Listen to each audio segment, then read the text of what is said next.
아까 제가 예배위원들한테 벼락 맞은 사람 없냐고 물어봤는데 정말 벼락이 크게 떨어진 것 같아요. 근처에. 그렇죠? 네. 굉장히 크게 떨어진 것 같습니다. 어제는 그렇게 덥더니 올 들어 제일 더운 날씨였다고요. 어제 꽤 더웠죠. 근데 오늘 비가 장마비처럼 내렸습니다. 지금 여러분 어떠십니까? 다들?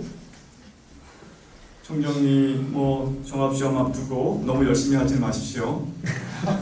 기절할 정도까지 하지 마십시오. 네, 기절하기 직전까지만. 예전에 이태원 선생님 늘 하신 말씀인데 한 사람 있었다 기절한 사람. 근데 조절하면서 기절 직전까지만 하시기 바랍니다. 네, 이건 농담이라 꼭 얘기를 해보더라고요. 이제 여러분 제임스 밀런이 마무리 되어갑니다. 앞으로 이제 3주 후에 졸업하고 대략 3개월에서 6개월 사이에 대부분 선교지로 나아가게 될 것입니다. 조금 더 이렇게 빨리 나간 사람도 있고 좀 더 늦게 나가는 있을지 모르지만 대략 보니까 3개월에서 6개월 사이에 선교지로 나가게 될 것입니다. 여러분의 지금 마음 상태가 어떨까 한번 짐작해 봅니다. 어떨까? 기대 반 염려 반? 그렇게 표현할 수 있을까요? 기대 반 염려 반. 이게 정확하게 기대 50%, 염려 50%라기보다는 복합적 감정과 생각이 교체하고 있지 않을까. 그렇죠. 어떤 때에는 여러 가지 격려를 받으면서 확신과 기대가 생기다가도 갑자기 불안한 마음이 몰려오곤 하진 않습니까? 오락가락, 이런 말이 더 많습니다. 오락가락. 아침에는 확신에 찾다가 오후에는 절망하는 이런 상황이 여러분의 지금 현재 마음이 아닐까 생각해 보게 됩니다. 그런데 이러한 과정을 거쳐서 막상 선교지에 간 선교사들 중에 안타깝게도 사역을 중도에 포기하고 탈락하는 선교사들이 있습니다. 그런 선교사들은 과거에도 많았고 앞으로도 있을 것이고 또 우리 중에도 나올 수도 있습니다. 1997년에 세계복음주연맹 선교위원회가 주축이 되어서 선교사 중도 탈락에 관한 연구를 한 적이 있습니다. 리맵 프로젝트라는 말이 들어가 있습니다. Reducing Missionary Attrition Project. 그래서 앞자를 따서 리맵이라고 그러는데 attrition이라는 말은 마모가 되다 하는 뜻인데 탈락으로 선교사 마모 방지 프로젝트, 탈락 방지 프로젝트. 그래서 수십 개국의 선교사들 파송국가를 대상으로 연구를 했고 한국도 우리 문상철 원장님이 연구해서 책으로 냈는데 그 책 제목이 Too Valuable to Lose, Too Valuable to Lose. 그래서 잃어버리기에는 너무나 소중한 사람들이라는 제목으로 98년에 출간되었습니다. 한번 읽어보시면 좋겠습니다. 좀 오래 20년 됐지만 그래도 굉장히 유용한 자료라고 생각합니다. 그 연구의 목적은 선교사들이 어떤 이유로 탈락하는지를 밝혀내고 탈락 방지에 대한 해결책을 찾고자 하는 것이었습니다. 여기서 탈락이라는 것은 어떤 의미로 쓰였냐면 부정적인 이유로 기대했던 것보다 더 일찍 선교지를 떠나는 그런 것을 탈락으로 보고 있습니다. 이제 본인과 화성교회나 또 선교단체가 기대했던 것보다 더 빨리 부정적인 이유로 선교지를 떠나는 것. 그런데 이 프로젝트를 주도했던 그 빌 테일러 박사가 1998년 3월 16일 GMTC에 와서 강의를 했었는데 저도 마침 그때 안식년 때 GMTC에 머물렀기 때문에 그 강의를 들었는데 어떤 때에 선교사가 탈락하기 쉬운가 몇 가지 말씀을 하셨어요. 첫째는 복합적 부정 요인이 겹칠 때 선교사가 몸이 아프고 연약해서 그냥 탈락하는 게 아니라 아픈데 인간관계는 아프다. 거기서 동료들이나 현지인들과 여러 가지 주변에 그 나라가 감시하고 압박이 있는 데다가 자녀교육 문제가 생겼다. 그러면 이 부정적인 복합 요인들이 이렇게 겹치게 될 때 탈락하게 된다는 거예요. 또 하나는 이런 말씀을 하셨습니다.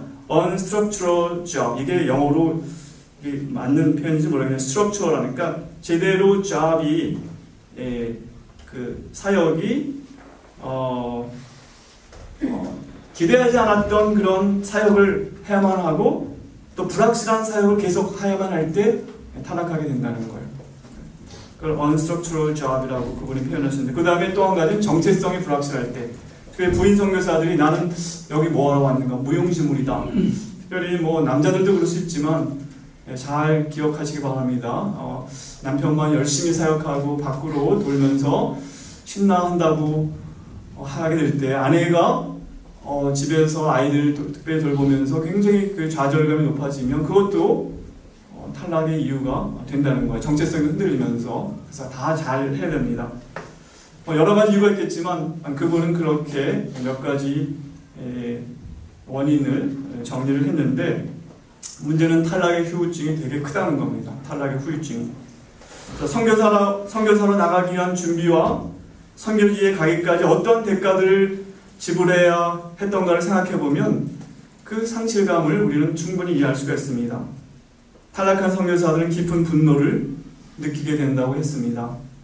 우선은 자신에 대해서 분노를 느끼고 실패자로서의 좌절감, 또 하나님에 대해서 심지어는 하나님 내 인생을 왜 이렇게 하셨는가, 그리고 파송교와 선교단체에 대해서도 깊은 그런 분노를 느끼는 것, 이게 이제 중도 탈락한 선교사들이 느끼는 감정이라고 말했습니다.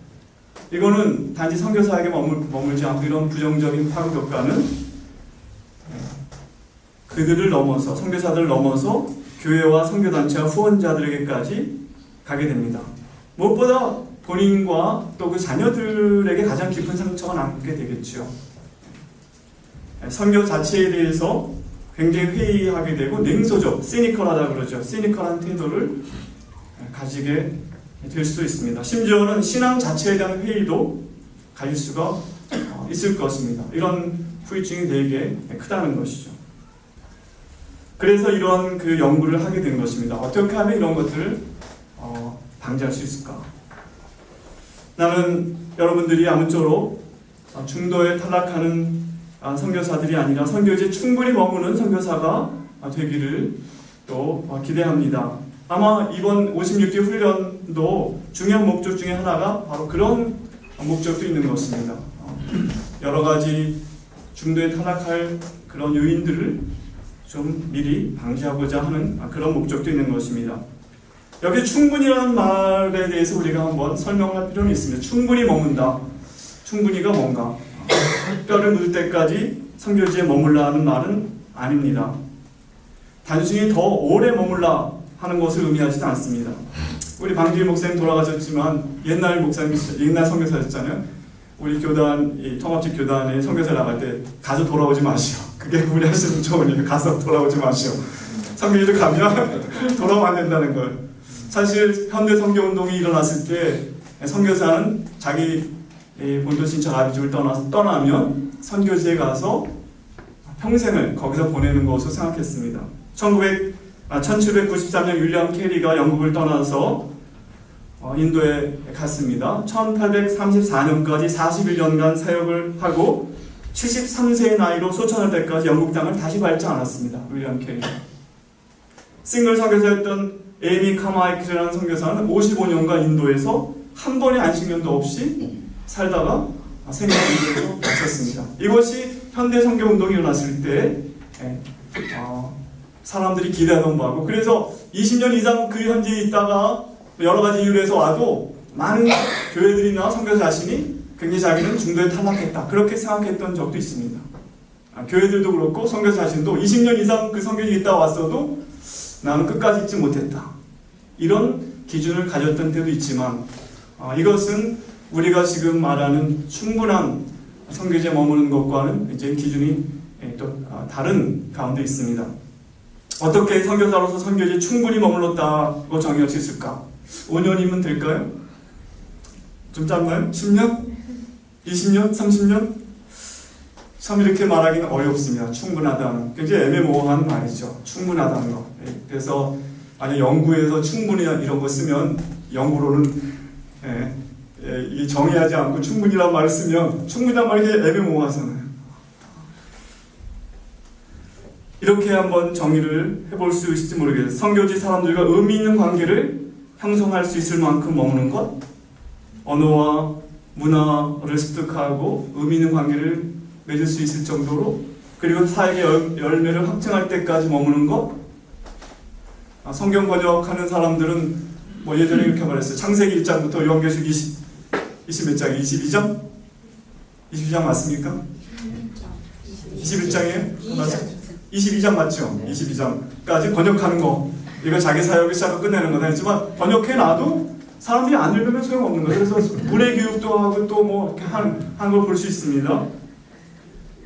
교회를 개척하고 지도자에게 그 사역을 이양할 때까지 뭐 다양하게 우리가 충분하다는 말을 정의하기는 쉽지 않지만 하나님께서 이제 그만 됐다 하실 때까지 머무는 것이라고 일단 정의를 보기로 하면 좋겠습니다. 하나님께서 이제 그만 됐다 할 때까지 머물 수 있다면 이것도 역시 뭐 연구하기 쉽지 않은 그런 충분이라는 말 했지만 이렇게 한번 정의를 해보겠습니다. 오늘 시편 16편은 하나님에 대한 신뢰를 표현하는 시라고 해서 신뢰 시, 분류가 뭐 비탄 시도 있고 저주 시도 있고 감사 시도 있고 하지만 시편에 신뢰 시라고 분류되는 그런 시편입니다. 오늘 말씀을 통해서 어떻게 선교지에 우리는 충분히 머무는 선교사가 될 수 있을 것인가, 그 비결을, 그 원리를 한번 찾아보고자 합니다. 첫째로 우리는 감사와 감격을 가진 선교사가 될 때 충분히 선교지에 충분히 머물게 될 것입니다. 5절 6절 말씀 우리 다 같이 한번 읽겠습니다. 5절 말씀 6절 말씀 시작. 여호와는 나의 산업과 나의 잔의 소득이시니 나의 분깃을 지키시나이다. 내게 줄로 재어준 구역은 아름다운 곳에 있으며 나의 기업이 실로 아름답도다. 여기 보면 시편 기자는 그 마음에 감사와 감격이 있는 것을 볼 수가 있습니다. 영어 성경에 보면 Surely I have a delightful inheritance. 나는 진정으로 정말 delightful한 정말 좋은 기업을 나는 가졌다. 제가 스페인어 성경에 보면 preciosa herencia, preciosa는 영어로 precious라는 비슷한데 preciosa, 꽤 preciosa 그러면 정말 귀중하다는 건데 preciosa herencia me ha correspondido. 얼마나 소중한가, 얼마나 놀라운 것, 아름다운가, 그런 표현입니다. 아마 이것을 선교사들과 연결해서 생각해 본다면 하나님이 자신에게 주어진 그 책무에 대해서 깊은 만족과 행복을 느끼는 가운데 있는 선교사, 이렇게 표현한다면 그는 정말 충분히 그곳에 머물게 되겠죠. 오늘 그 시편의 5절 6절 우리가 읽은 이 말씀이 시편 16편을 지배하고 있는 그런 이미지입니다. 여기 네 단어가 중요한 단어가 나오는데요. 나의 산업, 영어로 보면 그 portion이라고 되어 있습니다. portion. 그 5절 여호와는 나의 산업과 You alone are my portion. 그리고 나의 잔의 소득이시니 my cup. 그냥 portion, cup. 그 다음에 또 나온 것이 분깃. 6절에 내게 재어준 구역은 아름다운 곳에 있으며 나의 기업이 실로 아름답도다. 그 5절에 분깃이란 말이 롯이라고 요새 뭐 여기서 같은 어원을 갖고 있는지 모르겠는데 롯도 같은 어원인지 잘 모르겠는데 롯 나의 분깃이다 그렇게 말하고, 또 하나는 inheritance 기업. 네 단어가 나오는데 이 네 단어 모두가 다 땅과 관련된 이미지를 지금 묘사하고 있는 것입니다. portion, 또 잔, 그 다음에 기업, 분깃. 이것은 여호수아 12장부터 24장까지 가나안 땅을 정복한 이스라엘 사람들에게 이제 땅을 분배해 주었던 그 장면을 배경으로 한 묘사인 것입니다. 제비를 뽑아서 지파별로 땅을 분배받았지요. 베냐민 지파, 뭐 시므온 지파, 유다 지파 다 받고 그 다음에 또 가문별로 또 땅을 분배받았습니다. 그래가지고 이제 어떤 사람들은 산지에, 어떤 사람들은 들이나 해변가에 그 땅을 분배받았어요. 그런데 그것을 어떻게 표현하냐면 줄로 재어준 구역이라고 했습니다. 그러니까 이제 경계선이 있다는 거예요. 경계선. 땅을 배합해서. 그래서 잠언에는 지계석을 함부로 옮기지 말라. 조상으로부터 물려받은 그 땅의 그 경계선을 옮기면 안 된다는 그런 명령을 이스라엘 사람들은 받았습니다. 모세를 비롯한 앞선 세대들은 광야에서 죽고 바라보기만 하고 들어가지 못했던 그 땅에 들어가서 이스라엘 백성이 그 약속의 땅을 기업으로 분배받았을 때 그 마음에 있었을 그 감정은 무엇일까요? 감사 아니겠습니까? 좀 척박해 보일 수 있는 땅도 그 땅을 하나님 나에게 주셨다. 하나님께서 그 땅을 주셨다는 감사가 아마 이 오늘 시편 기자의 마음에 있었을 감정과 통하는 감정이라고 생각합니다. 그 땅을 누가 주셨나? 6절에 내게 줄로 재어준 그 구역. 물론 제비를 뽑았지만 그렇게 제비를 통해서 받은 그 줄로 경계선을 지어준 그곳은 바로 야훼 하나님 여호와께서 야훼께서 바알과 아세라가 아니라 그 가나안 땅의 원래 토착신이었던 그런 바알과 아세라 같은 신이 아니라 바로 이스라엘 하나님 야훼께서 이 땅을 우리 가족에게 우리에게 이렇게 주셨다 하는 그런 것이 여호수아서의 땅을 분배받았던 사람들의 감정일 것입니다.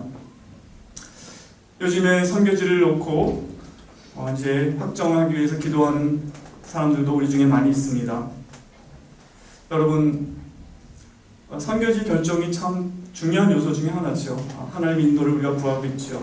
여러분, 어떤 것이 여러분의 선교지 결정의 중요한 요소입니까? 예전에 제가 원 목사님한테 들었더니 어떤 목사님이 그러시더래요. 선교사는 경치 좋은 곳에 있어야 한다. 그런 몇 가지 조건 얘기하셨는데 제가 다 까먹었어요. 목사님 나중에 불러보세요. 근데 참고해야 될 기준인지 모르겠어요. 그 목사님이 그랬대요. 하여간 아마 목사님이 가끔 방문해보고 좀 휴양을 할 수 있는 곳에 있으면 좋겠다는 말씀이셨던 것 같아요. 그게 여러분의 고려 요소입니까? 자녀 교육 여건이 좋은 곳? 파송교회가 방문하기 편리한 곳? 아마 이런 요소들은 쉽게 변할 수 있는 그런 곳이죠. 아무리 경치가 좋은 곳도 하루 이틀이지. 지금 피지로 가는 우리 유성교사님, 그 피지에 쏟아지는 그 해변가에서 그 별빛 한번 보면 좋겠어요. 그러나 매일 본다 그러면 별일 것 같아요. 별일 것 같습니다. 정말 하나님이 보내신 곳으로 내가 와 있다. 이런 확신이 우리에게 정말 중요할 것 같습니다. 하나님이 줄로 재어준 곳에 내가 와 있다. 주님께서 친히 가시려는 각동각처로 제자들 보내셨다고, 예수님이 친히 가시려는 각동각처로 제자들 보내셨다고 하는데 바로 하나님이 보내시는 곳으로 가겠다는 결심이 우리에게 분명히 있어야 되겠습니다. 뭐 교회가 여기를 가라, 뭐 누가 여기 좋다 하지만 결국은 하나님이 보내시는 곳으로 내가 가야 할 것이다. 그래야 어려움이 와도 그곳에 충분히 머물 수 있지 않겠습니까? 아무리 여건이 좋아도 그런 확신이 흔들리게 될 때 우리는 내가 잘못 여기 와 있지 않는가. 여러 가지 조건이 변할 때 우리는 또 그렇게 생각하게 될 것입니다. 아까 에이미 카마이클이 55년 동안 인도에 머물렀다고 했는데 맨 처음 그는 25살 때 일본으로 갔습니다. 근데 15개월 머물다가 철수했습니다. 아마 그는 생각하기에 일본이 하나님 부르신 곳이 아니라고, 여기 부르시고 믿었다고 갔던 분이지만 에이미 카마이클은 그래서 영국으로 다시 돌아갔다가 1년이 채 못 되어서 이제 인도로 가서 55년간 그곳에서 사역했습니다. 저는 선교지 결정을 지금 놓고 기도하는 여러분에게 참 하나님이 보내신 곳으로 가겠다는 마음, 하나님 인도를 구하는 마음이 어느 때보다도 지금 중요하다고 생각합니다. 제가 OMF 기도회에 제가 그 학생 때 참석한 적이 있습니다. 그때 인도네시아로 가려던 그 영국 선교사가 어떻게 자기가 화란 선교사인데 화란 선교사 한국으로 오게 되는 간증을 들은 적이 있어요. 원래 화란이 인도네시아를 식민지로 지배했기 때문에 화란 교회와 연관이 있고 그쪽으로 많이 갔는데, 그래서 자기는 또 부인이 인도네시아 사람이었어요. 그래서 인도네시아로 가려고 그렇게 마음을 또 먹고 그쪽으로 준비됐었는데 그 선교부에서 OMF 선교부에서 한국으로 가면 어떻겠는가 그런 이제 제안을 받았을 때 굉장히 혼란스러웠다는 거예요. 한국은 한 번 생각해 본 적도 없고 그랬는데, 그래서 이제 기도와 하나님 인도를 구하던 가운데 그가 이제 그 선교부의 결정을 알려야 되는 그때가 다가왔는데, 그 히브리서 13장의 말씀을 그날 아침에 본문 말씀을 묵상하게 됐는데 거기에 그런 말씀이 있었습니다. 너를 인도하던 자의 말을 듣고 그들을 따르라 하는 그 본문을 보다가 그 말 정확하게 인용이 있죠. 그들은 하나님 앞에서 자기가 계산할 자인처럼 생각한다, 그런 말씀이었던 것 같은데, 하나님께서 지도자들을 통해서 나를 한국으로 인도하신 것이 아닌가라고 마음에 이제 그런 적용을 하면서 한국으로 오게 됐다. 그런 말씀을 들으면서 하나님이 사실은 성경에 베트남이라고 써 있습니까? 써 있으면 얼마나 좋겠어요. 베트남으로 가라, 도미니카 공화국에 써 있으면 얼마나 좋겠어요. 그렇지 않죠. 그러나 하나님께서 보내시는 곳으로 우리를 보내시고자 할 때 하나님 우리를 인도하시는데, 특별히 중요한 일에 하나님의 인도를 구할 때 중복 확인도 해주신다는 거예요. 하나님께서 중복 확인, 우리 마음에 확신을 가질 수 있도록 하나님께서 중복적으로 확인해 주시는 그런 일이 있다는 것을 우리는 우리 선배들의 간증을 통해서 듣게 되고, 저의 경우도 그런 경우가 있었습니다. 저희도 이곳에 훈련 받을 때까지 아직 선교지를 결정하지 못하고 있었는데, 저희 목사님은 하버드부스크 갔다 오면 하버드부스크로 가라, 피지 갔다 오면 피지로 가라, 그다음에 또 어디로 있어요? 사이판으로 가라, 제안하는 데가 많이 있었습니다. 근데 제 생각에는 제가 하나님께서 특별하게 정말 인도하시지 않으면 나는 남미, 라틴 아메리카로 가는 것이 하나님이 이제까지 인도를 본 게 맞다, 그렇게 생각하고 있었는데, 여기 있는 동안에 저희가 같이 훈련받았던 이영 목사님 통해서, 또 라틴 아메리카도 나라가 수십 개국인데 에콰도르에 대한 얘기를 듣게 됐어요. 거기에 어떤 선교사가, 또 아는 선교사가 있고, 또 수업 시간에 그곳에 선교 운동이 일어나고 있는데, 그런 선교 운동을 선인지 선교사들을 훈련할 수 있는 그런 선교사를 찾는다고 했을 때 제가 그 마음이 좀 동요했는데, 알고 보니까 에콰도르였어요. 그래서 이제 서로 그 현지에 있는 선교사와 편지를 주고받고 하는 가운데 GMTC에서 수요일마다 전도하는 시간이 있었습니다. 그래서 밖에 나가서 우리 파리공원도 나가고 전도하고 그랬었는데, 그때 3월인가 날씨가 추워가지고 공원에 아무도 없을 것 같기 때문에 김포공항으로 전도를 갔습니다. 그땐 인천공항이 없을 때 김포공항에 가서 웬 사람을 만났는데, 외국 사람을 만났는데 에콰도르 사람이에요. 제 생애 처음 에콰도르 사람을 만났습니다. 머리 뒤에 그 옛날 조선시대 총각처럼 머리를 딴, 그리고 모자를 쓴 세군도가 세컨드라는 뜻인데, 아마 성인지 이름인지 제가 확인할 기회가 없었는데, 한국의 그 악기를 연주하는, 그런 민속 악기 연주하는 그 박람회에 와서 그걸 하다가 일행들은 다 나가고 자기 6개월간 더 돈을 벌려고 한국에 머물러 있다가 출국하려고 그러는데, 에콰도르 국영 비행기, 에콰토리아라는 비행기가 이분이 한국에 있는 동안에 파산한 거예요. 그래서 오긴 왔는데 갈 때 한만 이걸 공항 직원이 뭘 입력해도 뭐가 뜨질 않는 거야. 그래서 공항 직원은 스페인어를 못하고 이 사람 영어를 못하고, 그러니까 헤매고 있었는데, 제가 그래도 예전에 배웠던 스페인어를 좀 떠듬떠듬 해가지고 그 상황을 파악해서 알려줬습니다. 그런데 제가 집으로 오면서 참 신기하다. 에콰도르 사람, 우리가 에콰도르에 대해서 생각하고 또 선교를 생각하는데, 또 난생 처음 에콰도르 사람 딱 만났습니다. 그래서 하나님께서 우리를 글로 부르시는 줄 알고 저희가 에콰도르를 향하게 했던 적이 있습니다. 사도 바울도 사도행전 16장에 보면 하나님께서 여기도 막으시고 저기도 막으셨는데, 마게도냐 사람 한 사람을 환상 가운데 보여줄 때 우리를 부르신 줄을 인정하고 갔다 하는 그런 표현이 있지 않습니까? 여러분, 지금 굉장히 중요한 때 있습니다. 여러분, 하나님 앞에 또 물으시면서 중복 확인을 구하면서 정말 하나님이 보내시는 곳으로 제가 가기를 원합니다. 다른 거 아니라, 다른 조건 아니라 선교단체나 교회의 제안도 되게 중요하지만 하나님께서 우리를 어디로 보내시는지 말씀해 주십시오 하는 그런 기도가 정말 필요한 때라고 생각합니다.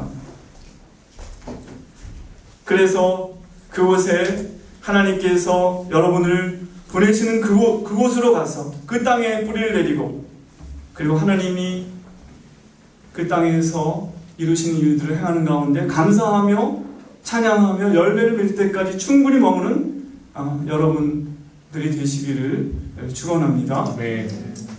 또 어떤 선교사가 충분히 머물게 될 것인가? 오늘 1절부터 4절 말씀 보겠습니다. 하나님이여 나를 지켜주소서. 내가 주께 깨어나이다. 내가 여호와께 아뢰되 주는 나의 주님이시오니 주밖에는 나의 복이 없다 하였나이다. 땅에 있는 성도들은 존귀한 자들이니 나의 모든 즐거움이 그들에게 있도다. 다른 신에게 예물을 드리는 자는 괴로움이 더할 것이다. 나는 그들이 드리는 피의 전제를 드리지 아니하며 내 입술로 그 이름도 부르지 아니하리로다.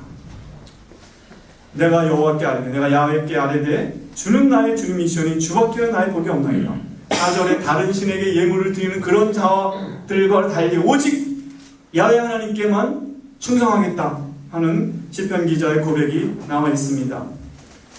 우리는 충성스러운 선교사가 충분히 머물게 될 것이다 하고 이렇게 이 말씀을 요약해 볼 수 있겠습니다. 시편 기자는 하나님께서 자신의 삶의 보호자와 인도자가 되시기 때문에 안전하고 어떠한 상황 가운데도 흔들리지 않을 것을 고백하는 그런 내용이 오늘 본문의 내용입니다. 그러면서 하나님께서 허락하신 자신의 삶에 대한 깊은 만족을 표현하고 있는 것이 오늘 시편 전체에 흐르고 있습니다. 하나님을 신뢰하기 때문에 오는 그 안정감, 상황에 쉽게 요동치 않는, 하나님께 충성하기 때문에. 시편 1편에 누가 물가에 심기운 나무와 같다 그랬습니까? 의인은 물가에 심기운 나무 같은데, 그래서 뿌리를 깊이 하나님 말씀에 내리고, 그래서 그런 시절을 쫓아 열매를 맺습니다. 가뭄이 와도 두려워하지 않습니다. 그러나 악인은 그렇지 않으며 오직 바람에 나는 겨와 같다. 이리저리 떠도는 악인의 이미지가 거기 나타나 있습니다. 오늘 이제 그 시편 16편은 우리 지난번에 우리 그 타문화 해석 설교할 때 들었지만 사실 시를 번역하고 이해하기는 쉽지가 않습니다. 그래서 다윗의 믹담이라는 그 표제에도 해석이 분분합니다. 믹담이란 말이 뭔가? 제가 보니까 믹담이 주옥, 황금과 연결된 단어이기 때문에 다윗의 주옥 같은 시다, 이렇게 해석하는 사람들도 있고, 어떤 어원적으로 봐서 또 믹담이라는 말은 새겨진이라는 그 말로 번역될 수 있다고 하는데, 비문에 새겨질 만큼 중요한 위기 사건들이 일어났을 때 기록된 시일 가능성이 있다. 다 가능성입니다. 그러니까 학자들 간에도 이게 뭐라고 확증을 못하고 가능성을 얘기하고 있습니다. 한 주석가는 만일 믹담이란 말이 비문이나 비문의 시를 의미한다면 시편 16편은 위기로부터 어떤 구체적인 구원을 기념하는 기념비에 새겨진 비문이라고 생각할 수 있다. 이렇게 믹담이란 말을 해석하고 있습니다.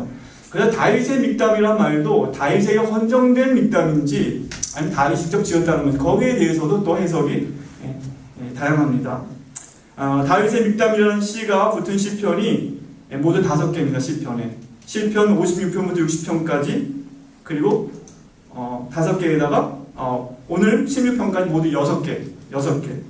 그런데 이 6개의 시 중에 4개는 배경 설명이 붙어 있어요. 이 시는 어떤 배경에서 지었다. 56편은 다윗이 가드에서 블레셋에게 잡힌 때, 57편은 다윗이 사울을 피하여 굴에 있던 때, 59편은 사울이 사울을 보내어 다윗을 죽이려고 그 집을 지킨 때, 60편은 다윗이 아람 나하라임과 아람 소바와 싸우는 중에 요압이 돌아와 에돔을 영국에서 쳐서 1만 2천을 죽인 때라는 표제가 붙어있기 때문에 훨씬 그 내용을 이해하기가 좋은데, 오늘 시편 16편은 그런 설명이 하나도 없이 적혀있기 때문에 저작 연대나 심지어는 저작까지도 확인할 수 있는 그런 그 사건을 명기하고 있지 않다는 것입니다. 근데 오늘 이 본문은 난해 구절들을 갖고 있다는 거예요. 난해 구절들을. 그래서 제가 주석들 보면 이 난해 구절들에 대한 그 분분한 해석들이 있습니다. 여러분, 우리가 갖고 있는 개역 성경이나 개역 개정은 하나의 해석을 택해서 번역에 반영한 것입니다. 특별히 3절에 땅에 있는 성도들은 존귀한 자들이니 나의 모든 즐거움이 그들에게 있도다. 이 구절로 설교하는 목사님들도 많이 봤는데, 이 성도가 누군가, 존귀한 자들이 누군가. 오늘 우리 개혁성경, 개혁개정에는 그냥 이스라엘의 충성된 자로 그 해석을 택해서 번역한 것 같은데, 그러나 다른 학자들은 여기 성도 존귀한 자들이 그 이방 제사장들, 그 땅에 있던 파워 엘트 계급들을 지칭하는 말로도 번역할 수 있다고 보고 있는 것입니다. 그래서 현대어 성경, 우리 한국 현대어 성경에도 이 땅의 많은 신들을 존숭하여, 여기 그것들이 나의 기쁨이라고 고백했지만 이렇게 나와 있어요. 땅에 있는 성도들을, 이 땅에 있는 많은 신들, 그 다음에 그것들을 존숭했다. 그렇게도 번역이 가능한 부분이라고 해석하고 있습니다. 그래서 1절과 2절 이렇게 나눠주고 3절, 4절을 연결해서 해석하는 것입니다. 다른 신들에게 예물을 드리는 그런 것과 관련된 표현이 3절일 수 있다. 그렇게 보고 있습니다. 그래서 가나안 땅에 있는 바알이나 여러 가나안 땅의 신들, 우상들도 섬기고, 그리고 야훼도 섬기는 혼합주의적인 그런 신앙을 갖고 있던 그런 사람들, 이중적인 접근 방식을 가지고 있던 그런 사람들에 비해서 오늘 시편 기자는 자신은 야훼께만 충성을 다하겠다 하는 그런 고백을 담고 있다. 그렇게 이제 해석하기도 합니다. 특별히 오늘 4절에 보면 다른 신에게, 사실 신들에게, 영어 성경에 봐도 other gods라고 복수를 해, 다른 신들에게 예물을 드리는 자는 괴로움이 더할 것이라. 우리 예전에 문제만 생기면 또 무당에 가서 구타하던 우리 조상들 생각하지 않습니까? 그런 사람들은 오히려 괴로움만 더할 뿐이지 정말 하나님의 구원을 누리지 못할 것이다. 뭐 그런 내용으로 해석할 수 있겠죠. 특별히 여기 보면 피의 전제라는 말이 나오는데, 전제는 리베이션으로 영어로 표현되는, 리베이션은 액체로 된 어떤 그 것들, 그것이 피가 됐던지 간에 포도주가 됐던지 간에 그것을 부어드리는 그 제사를 전제라고 하는데, 특별히 이방인들이 제사에 바쳐진 희생 제물의 피를 그 신에게 복종하는 의미로 붓는 제사, 혹은 그것을 마시는 것을 암시하는 제사입니다. 그러니까 피를, 그 희생 제물의 피를 붓거나 마시는 것. 그래서 이스라엘 사람들에게는 특별히 피를 마시는 것을 금하는 율법이 있는데, 그런 것을 하는 사람들을 암시하면서 시편 기자는 나는 그들의 그 피의 전제를 드리지 않을 뿐더러 그 입술로 그 신들의 이름을 그 입에도 올리지 않을 것이다. 이런 그 단호한 거부의 의사를 밝히면서 오직 야훼께만 충성을 하겠다는 그 마음을 표현하고 있는 것입니다. 3절이 땅에 있는 성도들에 대해서 어떤 해석을 하든지 간에 전체적으로는 오직 야훼 하나님께만 충성을 바쳐야 한다는 의미는 같습니다. 우리가 하나님의 부르심을 받아서 또 하나님의 보내심을 받아 그 땅에 갔다면, 그리고 오직 하나님께만 충성을 다한다면 우리는 충분히 그 땅에 머물 수 있을 것입니다. 그러나 만약 우리가 곁눈질하는 선교사가 된다면, 두 마음을 가진 선교사가 된다면 우리는 하나님의 보내신 일을 충분히 이룰 수 없을 것입니다. 남의 떡이 커 보인다고 다른 선교사들이나 동료들, 나아가서 한국에 있는 다른 목회자들이나 심지어 일반인들의 삶과 자신의 삶을 비교하면서 자기 연민에 빠지는, 그리고 한숨 쉬는 선교사들도 있습니다. 내가 이렇게 그렇게 했었어야 됐을 걸 하면서 하나님 앞에서 충성스러운 마음을 갖기보다는 두 마음을, 나뉘어진 마음을 갖게 될 때 그 땅에 충분히 머물 수 없을 것입니다. 늘 자신의 미래를 불안해하고 그것 때문에 현재에 충실하지 못한 선교사들도 많이 있습니다. 마음이 둥둥 떠 있고 이렇게 불안해, 늘 불안해. 오늘 시편 16편의 시편 기자의 하나님을 신뢰하는 사람이 가진 그 견고함, 확신, 즐거움이 그에게는 없습니다. 이렇게 하는 게 좋을까? 저렇게 했어야 되는 건 아닐까? 그런 마음. 그러나 오늘 시편 기자는 야훼는 나의 산업과 나의 portion, my portion, 나의 잔이시다, 컵이다, 이렇게 말씀하고 있습니다. 그거는 그 피의 전제와 관련된 어떤 그 표현을 대체하는 것입니다. 자기 몫으로 분정된 그 잔을 마시는 것, 그것이 이방인들이 하는 것이었다면 하나님께서 자신의 포션이 된다. 하나님께서 이 선교지로 나와 내 가족을 보내시고 특별한 사명과 책임을 맡겨주셨기 때문에 나는 이곳에서 충성을 다할 것이다 라는 고백을 할 수 있는 사람만이 충분히 그 땅에 머물게 될 것입니다. 어떠한 야망과 명예의 손짓이 다가올지라도, 유혹이 다가올지라도 오직 하나님만이 나의 소득이시고 나의 잔이시다, 나의 포션이시다. 그리고 하나님이 이곳에 나를 하셔서 보내셔서 머물게 하신다는 그런 확신을 가진 선교사만이, 충성스러운 선교사만이 충분히 그 땅에 머물게 될 것입니다. 우리가 디모데후서 4장 10절에 보면 대만은 이 세상을 사랑하여 나를 버리고 데살로니가로 갔고라는 표현이 나옵니다. 대마의 이름은 고로새서 4장 14절에 나오는데 사랑받는 의원 누가와 또 대마가 너에게 무난하니라. 빌레몬서 4장 24절은 나의 동역자 마가, 아리스다고, 대마, 누가가 무난하니라. 이렇게 영광스러운 명단에 이름을 올렸던 대마가 어디론가 사라져 버린 것입니다. 충성스러운 선교사는 쉽게 요동하지 않습니다. 어려움에도 쉽게 요동하지 않습니다. 유혹에도 쉽게 요동하지 않습니다.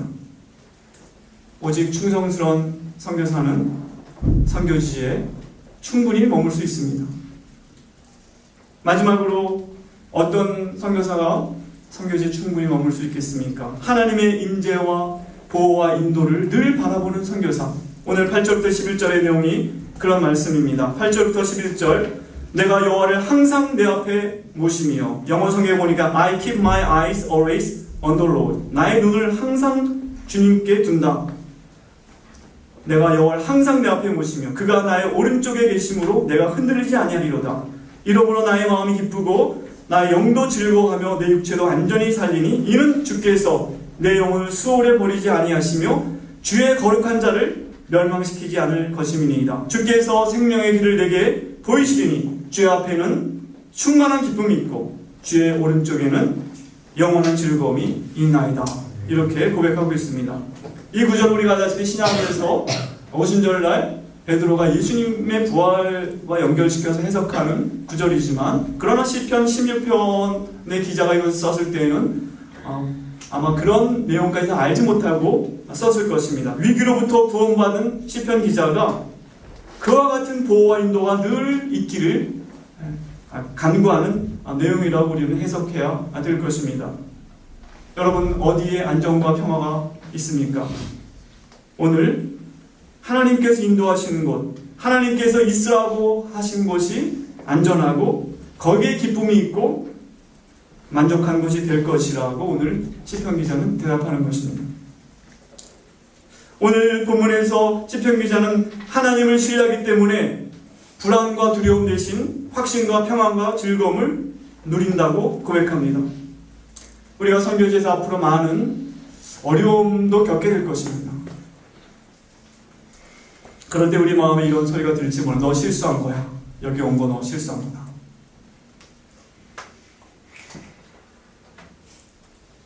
그럴 때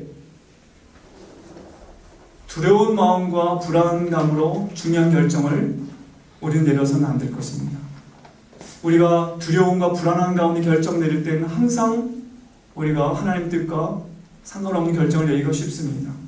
오늘 여기 8절부터 11절에 보면 그가 하나님께 눈을 맞추고 하나님이 어떤 어려움 속에서도 또 건져주실 거라는 신뢰가 있는 가운데 그 마음의 확신과 평안과 기쁨을 유지했던 것처럼 우리는 하나님이 우리에게 주시는 것은 두려워하는 마음이 아니라 오직 능력과 사랑과 절제하는 마음이라는 기억하고, 우리가 어려워서 포기하는 일은 없어야 될 것입니다.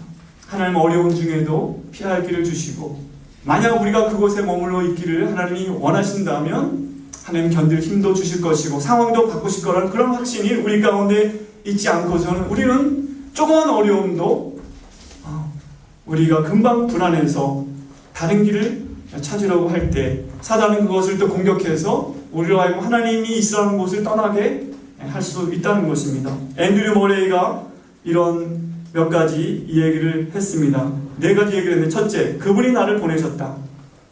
그분의 뜻에 의해 나는 지금 올바른 곳에 있다.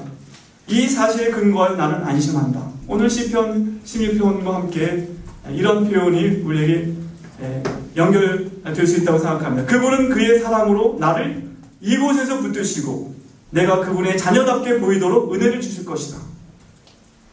셋째, 그분은 고통을 축복으로 바꿔주시고 내가 배워야 할 것을 가르쳐 주실 것이다. 비록 고통이 있다 할지라도 그곳에서 내가 배워야 할 것이 있기 때문에 또 그런 고통도 하나님이 허락하셨다는 그런 확신. 그리고 4번째, 그분은 선하신 때에, 그분의 때에 나를 여기서 다시 옮기실 것이다. 그 시기와 방법은 그분만이 아신다. 이런 그 말을 한 적이 있습니다. 아마 이분은 자신의 사역과 관련해서 이런 얘기를 했을 것입니다. 우리도 하나님의 임재와 보호와 인도를 구하게 될 때 하나님이 머물기 원하셨던 만큼 있을 수 있을 것입니다. 그러나 만약 우리가 하나님의 인도를 구하고 하나님의 임재를 구하는 것 대신 상황을 바라보고 두렵고 불안한 마음 가운데 우리가 우리의 생각대로 움직이게 된다면 우리는 충분히 머물지 못할 것입니다.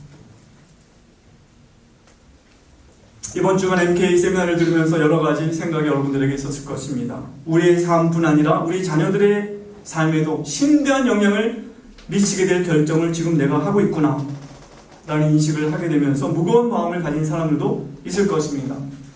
뿌리채 뽑혀서 새로운 환경에 심겨진 나무가 앓는 몸살을 우리가 보죠.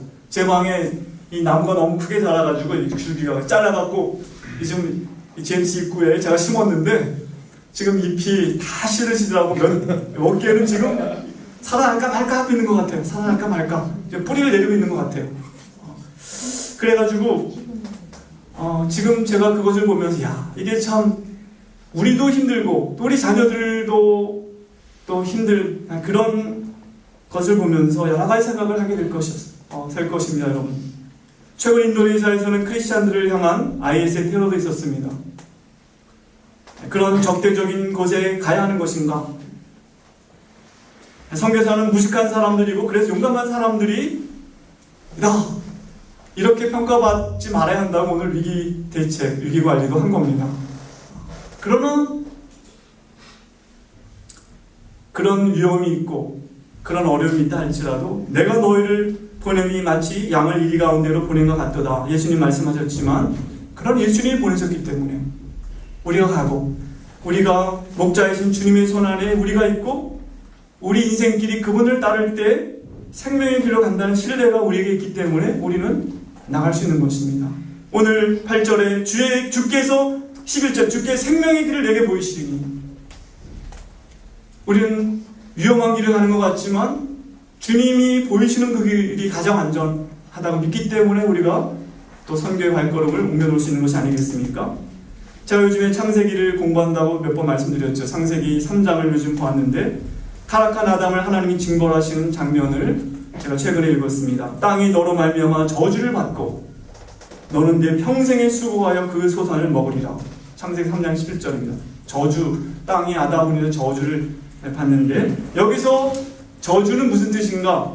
제가 읽었던 주석에는 저주는 하나님의 축복이 거두어주는 상태를 의미한다. 하나님의 축복이 거두어주는 상태. 즉 하나님의 보호와 하나님의 임재와 하나님의 그 호의, 페이버가 거두어주는 상태가 될 때 아담은 더 이상 하나님의 보호와 하나님의 임재와 하나님의 호의가 없는 가운데 자기의 땀을 흘려서만이 소득을 얻을 수 있는 그런 삶을 수고롭게 살아가야 한다는 것입니다.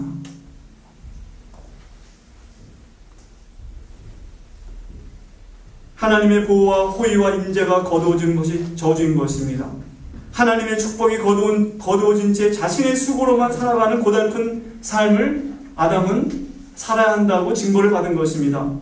에덴 동산이 풍요로운 축복의 장소가 될 수 있었던 것은 바로 하나님께서 거기 계셨기 때문입니다. 하나님의 임재가 있었고, 하나님의 인도가 있었고, 하나님의 호의가 그곳에 있었기 때문에 에덴 동산이 그렇게 풍요롭고 행복한 곳이었습니다. 반면에 아무리 안전하고 좋아 보이는 환경과 조건 속에 살더라도 하나님의 임재가 없는 삶은 안전하지 못하다는 그 확신이 오늘 시편 기자의 확신이고, 바로 그것이 우리의 믿음이 아니겠습니까? 이제 여러분은 이 언덕을 얼마 안 있어 내려가게 됩니다. 그리고 세계의 각동각처로 흩어지게 됩니다. 두려움이 없을 수 없습니다. 그러나 폭풍 가운데서도 바다 위로 걸어오시면서 능히 안심하라, 두려워 말라 하시던 예수님께서 세상 끝날까지 매일같이 우리와 동행하시겠다고 약속하셨습니다. 이것은 선교하는 하나님의 백성들에게 주신 말씀입니다. 그러므로 하늘과 땅의 모든 권세를 내게 주셨으니 너희는 가서 모든 족속으로 제자를 삼고 아버지와 아들과 성령의 이름으로 그들에게 세례 혹은 침례를 베풀고 내가 너에게 분부한 모든 것을 가르쳐 지키게 하라. 볼지어다 내가 세상 끝날까지 항상이라는 것은 매일같이 너희와 함께 있을 것이다. 임마누엘의 약속을 주셨습니다.